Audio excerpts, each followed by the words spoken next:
कल्पना कीजिए, आपके पास है विशाल सेना, अपार धन और एक समृद्ध राज्य, लेकिन एक ही दिन में सब कुछ छिन जाए।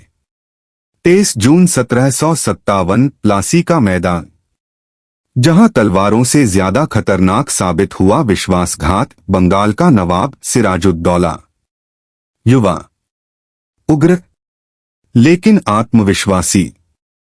दूसरी तरफ ईस्ट इंडिया कंपनी का अधिकारी रॉबर्ट क्लाइव, संख्या में कम लेकिन दिमाग से बेहद खतरनाक। यह युद्ध केवल दो सेनाओं का नहीं था, यह था सत्ता, व्यापार और भविष्य की लड़ाई। क्लाइव जानता था सीधे युद्ध में जीत मुश्किल है, इसलिए उसने तलवार नहीं रणनीति उठाई।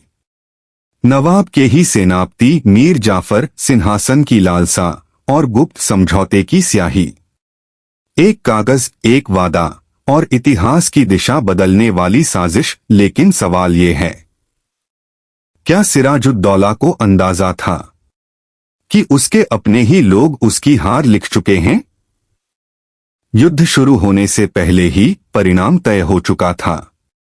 23 जून 1757 बारिश से भीगा प्लासी का मैदान। नवाब की सेना 50,000 से अधिक, क्लाइव की सेना मुश्किल से 3,000। तोपें गरजी, बारूद जला, लेकिन बारिश ने नवाब की तोपों को बेकार कर दिया। और तभी मीर जाफर की सेना खामोश खड़ी रही। सिराजुद्दौला इंतजार करता रहा, मदद का, समर्थन का, लेकिन रणभूमि में वो अकेला था।